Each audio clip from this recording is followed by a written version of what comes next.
ঈমান রাখা চাই, রাসূলের উপরে পরিপূর্ণ ঈমান রাখা চাই।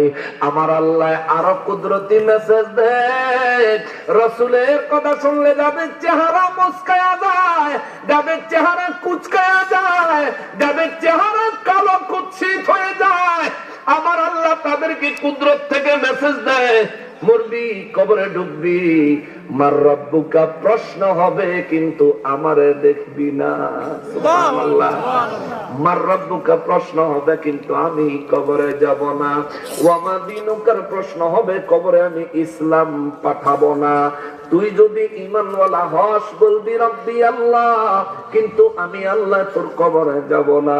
তুই যদি ঈমানওয়ালা হস বলবি দীনি আল ইসলাম, আমার দিন হলো ইসলাম, কিন্তু আমার ইসলামকে কবরে পাঠাবো না।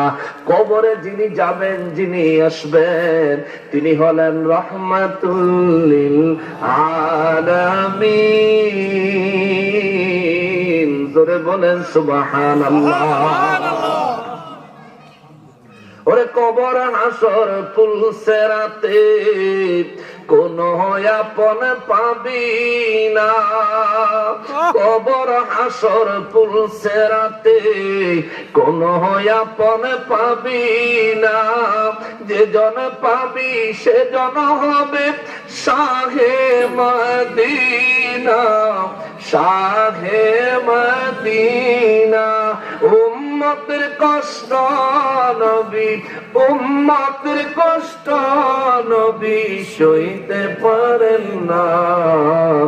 যে জন হবে আপনা সে তো মদিনা, যে জন হবে আপনা সে তো মদিনা। কার লাগিয়া কান্দরে মন, কার লাগিয়া বন্ধ, কার লাগিয়া কান্দরে মন, কার লাগিয়া বন্ধ।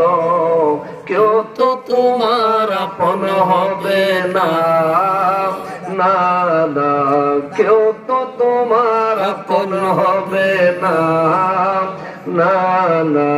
যে জন হবে আপনা সে তো মদিনা।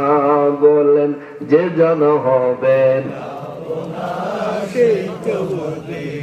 মুসলমানেরা রে, আমার প্রিয় নবীর উম্মতেরা রে, এই জন্য আমার আল্লাহ বলেন সুম্মা ইলাইনা তুরজাউন। এই জন্য আমার আল্লাহ বলেন অতঃপর তোমরা আমাদের কাছেই